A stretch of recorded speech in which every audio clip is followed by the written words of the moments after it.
ทำความดีทำไปไม่ต้องคิดแล้วชีวิตก็จะดีตามที่หวัง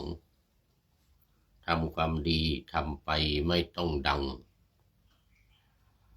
ใครชิงชังอิจฉาอย่าใส่ใจละบาปกรรมทำแต่ดีทั้งชีวิตและทำจิตให้เรืองรองผุดผ่องใสใครนินทาว่ากันช่างมันไร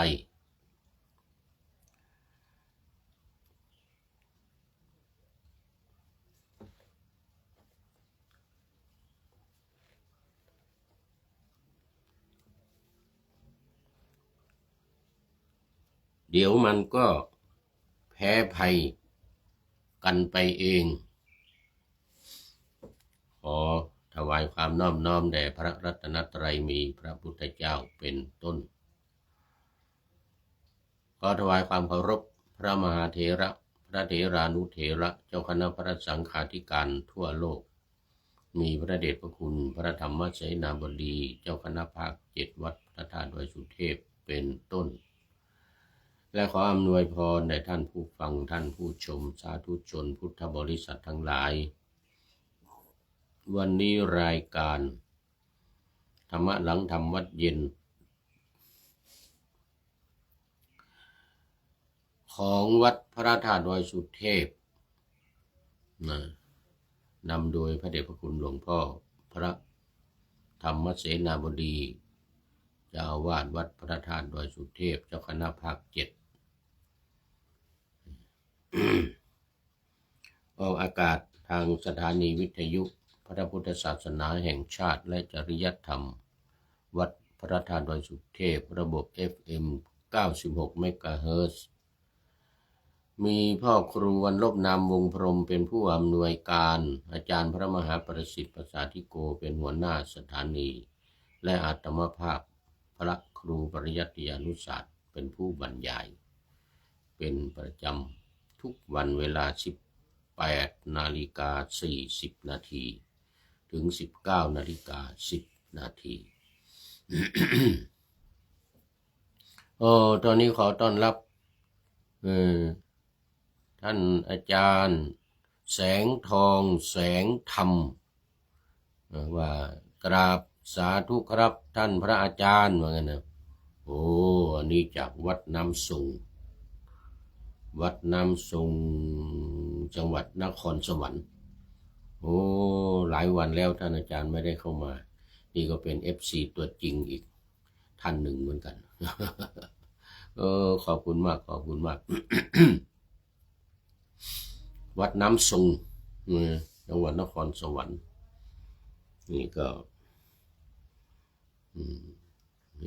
มีหลายท่านอยู่จังหวัดนครสวรรค์นี่มีอีกท่านหนึ่งอะไรนิติยานนท์นครสวรรค์เหมือนกันอำเภอเมืองนั่นวัดสุบรรณารามนครสวรรค์วันนี้อันดับแรกก็ขออนุโมทนาเจ้าภาพก่อนเจ้าภาพวันนี้วันที่24มีนาคม2567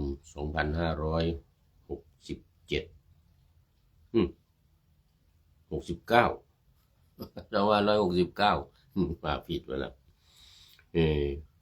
เจ้าภาพภัตตาหารเพลวันนี้ 3,000 บาทพระเดชพระคุณหลวงพ่อพระเจ้าคุณหลวงพ่อเจ้าคุณพระภาวนาธรรมาภิรัตน์วิหลวงพ่อเจ้าคณะอำเภอเมืองเชียงใหม่วัดร่ำเปิงตำบลสุเทพอำเภอเมืองจังหวัดเชียงใหม่แล้วก็2น้ำปานะ 1,000 บาทวันนี้ท่านอาจารย์พระมหาอนันต์สิริวัฒโนวัดหาดนาคสิริวัฒโนวัดหาดนาคนี่อำเภอหางดงจังหวัดเชียงใหม่เป็นเจ้าภาพน้ำปานะ2 วันเลยวันที่24กับวันที่25วันพรุ่งนี้ด้วยก็ขอขอบคุณและอนุโมทนาสมณศรัทธาทั้ง2 รูปทั้ง2 ท่านคือพระเดชพระคุณหลวงพ่อท่านเจ้าคุณพระภาวนาธรรมาภิรัตน์หรือท่านอาจารย์สุพันธ์เจ้าสำนักปฏิบัติธรรมศูนย์เจ้าสำนักปฏิบัติธรรมประจำจังหวัดเชียงใหม่แห่งที่2จำจังหวัดเชียงใหม่แห่งที่2แห่งที่1นู่นวัดพระธาตุสีจอมทองวัดลำเปิงนี่เป็นสำนักปฏิบัติธรรมแห่งประจำจังหวัดเชียงใหม่แห่งที่2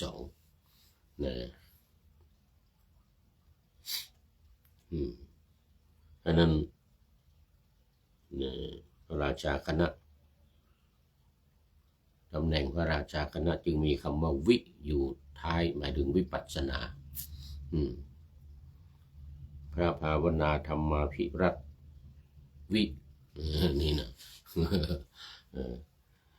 แล้วก็ท่านอาจารย์พระมหาอนันต์สิริวัฒโนวัดหาดนาคอำเภอหางดงจังหวัดเชียงใหม่ขออำนวยอวยพรให้พระเดชพระคุณทั้ง2 รูปมีความสุขกายสบายใจปรารถนาสิ่งใดอันเป็นไปโดยชอบประกอบด้วยธรรมก็ขอให้พลันสำเร็จในที่ทุกสถานในการทุกเมื่อเทินแล้วก็สำหรับท่านที่จะร่วมเป็นเจ้าภาพมีความประสงค์จะเป็นเจ้าภาพร่วมอีกซึ่งยังเหลือเวลาอีก1 เดือนตั้งแต่นี้ไปถึงวันที่24 เมษายนก็ขอเชิญติดต่อเข้ามาที่ท่านอาจารย์พระมหาสกลวิโรจนกิตติปรริยนธรรม9 ประโยควัดพระธาตุดอยสุเทพเลขานุการหลวงพ่อเจ้าคณะภาค 7แล้วก็เป็นหัวหน้าพระวิทยากรอบรมพระนักสวดปาติโมกข์ในครั้งนี้8 รูปพระวิทยากร8 รูปพระมาท่องสวดปาติโมกข์36 รูปรวมแล้ว44 รูปในครั้งนี้หมายเลขโทรศัพท์9 0915ขออภัย859 9053 0918599053อีกท่านหนึ่งท่านอาจารย์พระมหากิตติพงศ์ฐานะกโรปรริยนธรรม9 ประโยคเหมือนกันวัดพระธาตุสีจอมทองมาเป็นวิทยากรอบรมที่นี่เหมือนกันหมายเลขโทรศัพท์094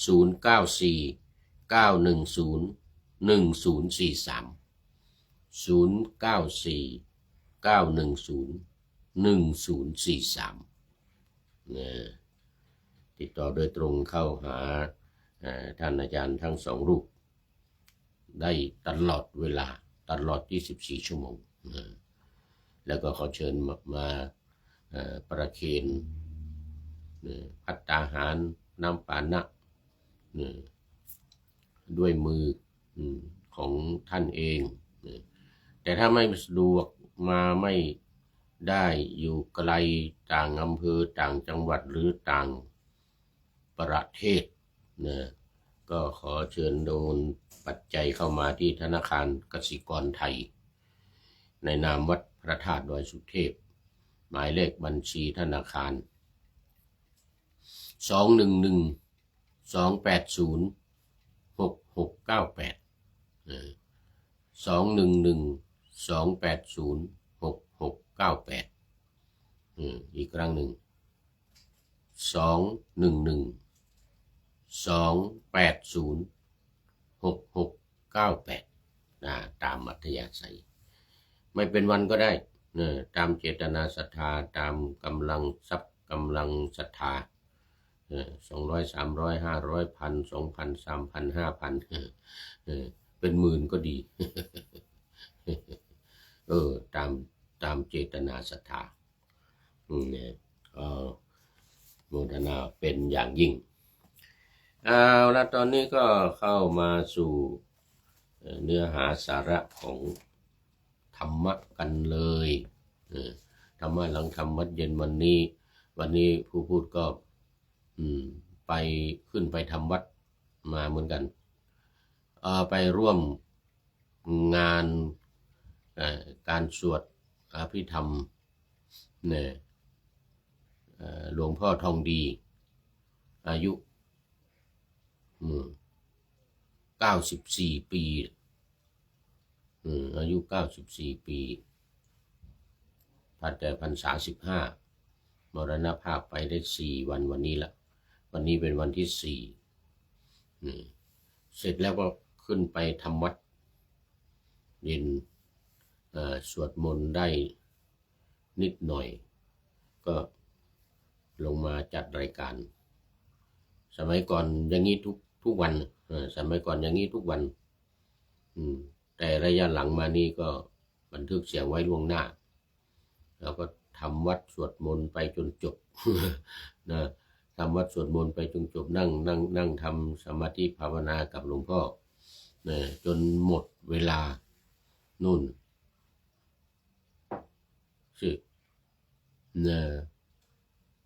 ทุ่ม10 นาที19:10 นาทีแต่ว่าวันนี้ไม่ได้บันทึกล่วงหน้าเพราะว่าไปร่วมงานฟังเทศไปร่วมฟังสวดพิธรรมแล้วก็ไม่ได้กลับมาทำรายการล่วงหน้าก็ขึ้นไปทำวัดเลยแล้วก็พอถึงประมาณ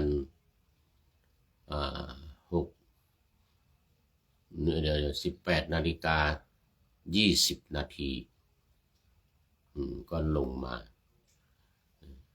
แต่เมื่อกี้นี้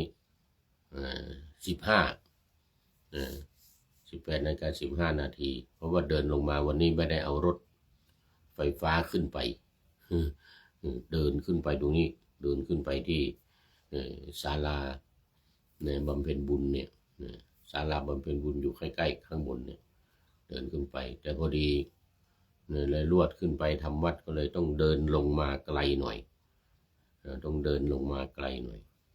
6:15 นาทีลงมาเมื่อกี้นี้นะ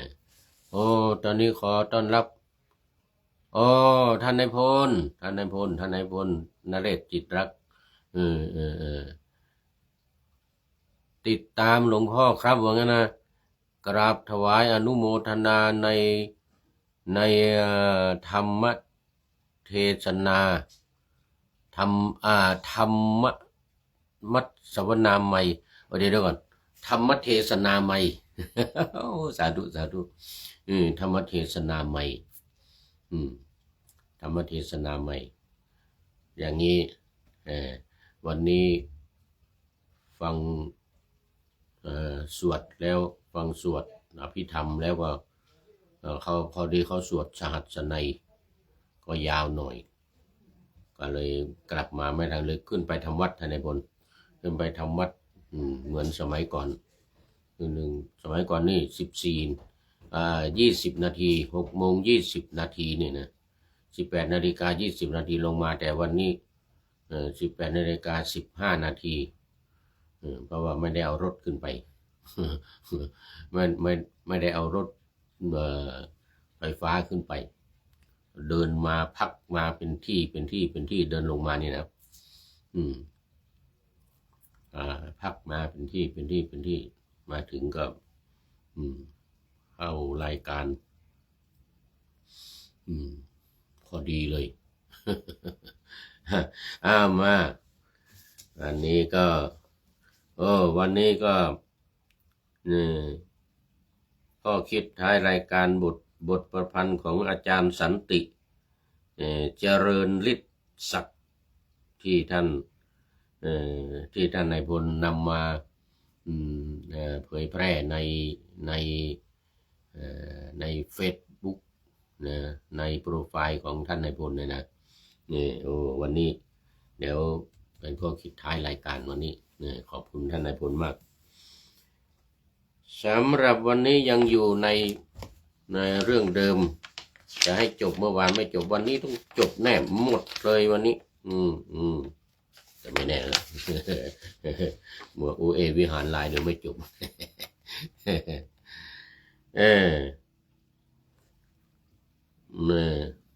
อะไรในหัวข้อที่เกิดแห่งอุปธิที่เกิดแห่งอุปธินี่ยาวมากที่เกิดแห่งอุปธิภิกษุทั้งหลายสมณะหรือพราหมณ์เหล่าใดเหล่าหนึ่งในอดีตการได้เห็นอารมณ์อันเป็นที่รักที่ยินดีในโลกนั้นโดยความเป็นของไม่เที่ยงโดยความเป็นทุกข์โดยความเป็นสภาพมิใช่ตัวตนโดยความเป็นโรคโดยความเป็นภัยแล้วสมณะหรือพราหมณ์เหล่านั้นชื่อว่าละตัณหาได้แล้วสมณะหรือพราหมณ์เหล่าใดละตัณหาได้แล้วสมณะหรือพราหมณ์เหล่านั้นชื่อว่าละอุปธิเสียได้สมณะหรือพราหมณ์เหล่าใดละอุปธิได้แล้วสมณะหรือพราหมณ์เหล่านั้นชื่อว่าละทุกข์เสียได้สมณะหรือพราหมณ์เหล่าใดละทุกข์ได้แล้วสมณะหรือพราหมณ์เหล่านั้นชื่อว่าพ้นแล้วจากชาติชรามรณะโศกะปริเทวะทุกขโทมนัสอุปายาสเรากล่าวว่าสมณะหรือพราหมณ์เหล่านั้นพ้นแล้วจากทุกข์ได้อันนี้ก็ตามปฏิจจสมุปบาทตามปฏิจจสมุปบาทแต่มา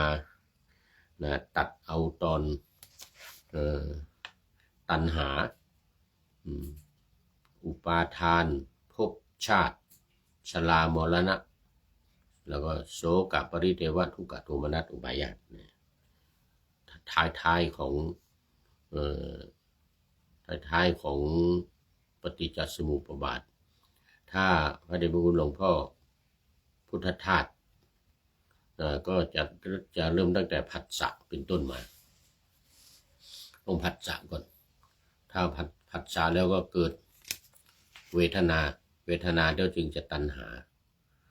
อุปาทานภพชาตินั่นแนวของพระเดชพระคุณหลวงพ่อพุทธทาสภิกขุหลวงพ่อพระธรรมโกษาจารย์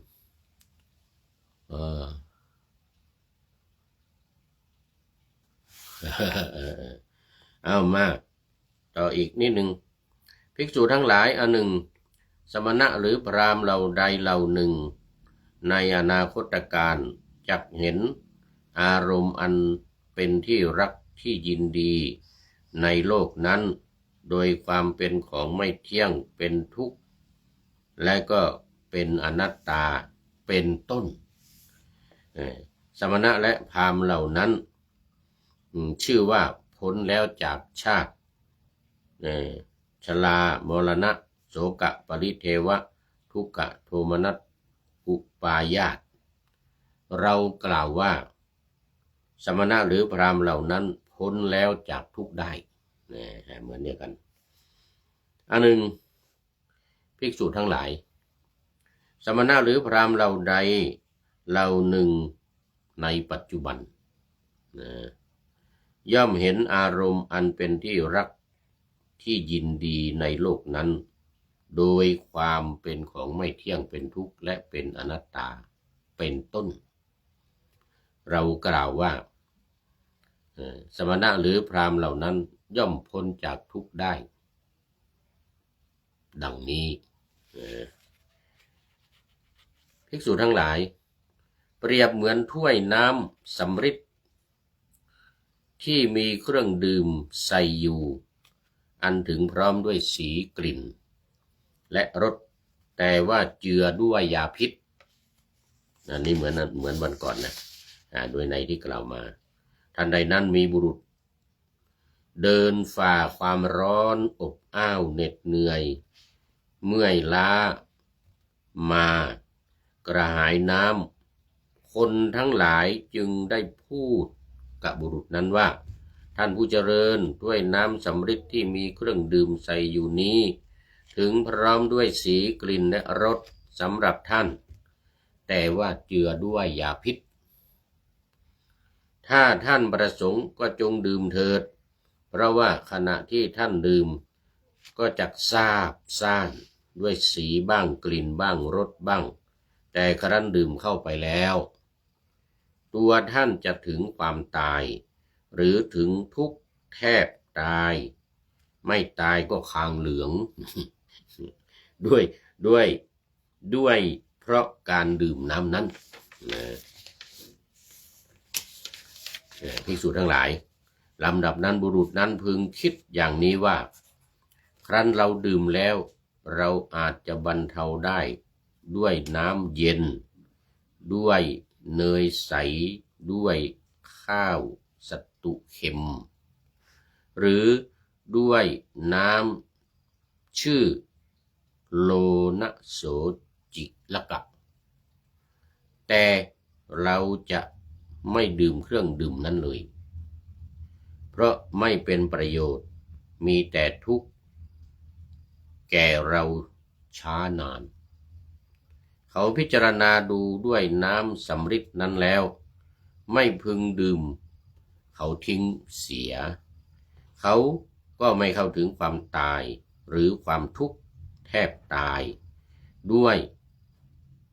เพราะการดื่มน้ำนั้นฉันนั้นเหมือนกันนี่จบบริบูรณ์วันนี้วันนี้จบเลยจริงๆเดี๋ยวดูเวลาก่อนเวลาก็หมดพอดีเดี๋ยวก่อนไม่ไหนแล้ว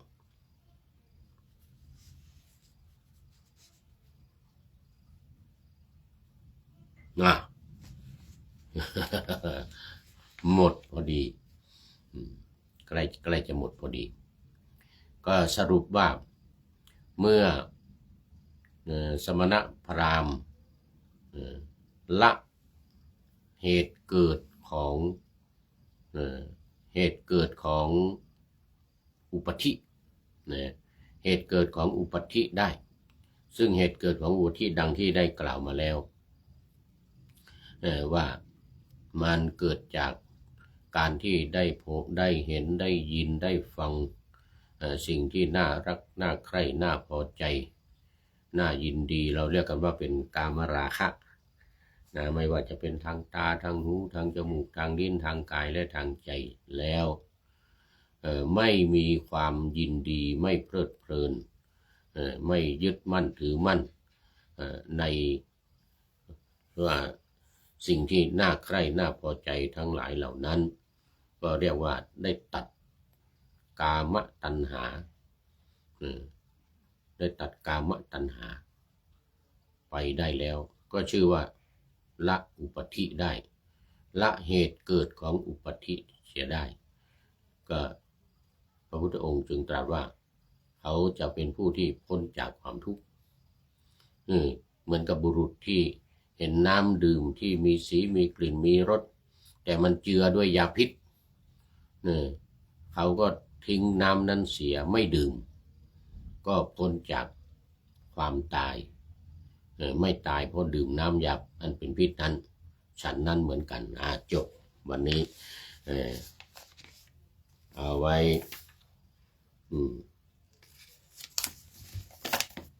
ในวันต่อไปจะมาเรื่องใหม่อีก ตอนนี้สุดท้ายจริงๆขอต้อนรับคุณโยมจีรพันธ์เมืองแจ็คสันรัฐมินนิโซตาประเทศสหรัฐอเมริกาสาธุบอกว่าสาธุค่าเหมือนกันนะนี่ก็เป็น FC ตัวจริงเหมือนกันหลายวันแล้วไม่ได้เข้ามา สุดท้ายจริงๆหมดเวลาโมทนาโมทนาเป็นอย่างยิ่งแล้วก็ท่านนายพลนเรศจิตรักด้วย แล้วก็หลายๆท่านที่ผ่านไปแล้วนะด้วยความยินดียิ่งมาดูข้อคิดท้ายรายการวันนี้ได้จากอาจารย์สันติเจริญฤทธิ์ศักดิ์อาจารย์สันติเจริญฤทธิ์ศักดิ์เขียนไว้ว่า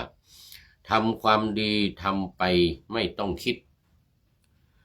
แล้วชีวิตก็จะดีตามที่หวังทำความดีทำไปไม่ต้องดังใครชิงชังอิจฉาอย่าใส่ใจละบาปกรรมทำแต่ดีทั้งชีวิตและทำจิตให้เรืองรองผุดผ่องใสใครนินทาด่าว่ากัน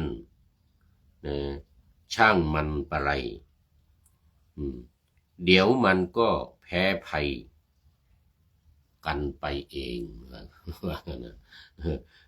ขอบคุณอาจารย์สันติเจริญฤทธิ์ศักดิ์ซึ่งเป็นผู้ประพันธ์แล้วก็อาจารย์ท่านนายพลนเรศจิตรักษ์เป็นผู้นำเผยแผ่ในครั้งนี้เป็นอย่างยิ่งขออำลาพรากจากผู้ชมฟังที่เดินยืนนั่งนอนฟังทั้งหลายขอให้มีความสุขใจและกายสดชื่นสบายไปตลอดกาลนำเอาธรรมะไปปฏิบัติเพื่อให้กำจัดทุกข์ใหญ่ภัยพานพ้นเกิดตายในวัฏสงสารบรรลุนิพพานทุกท่านกันเถิดขอเจริญพร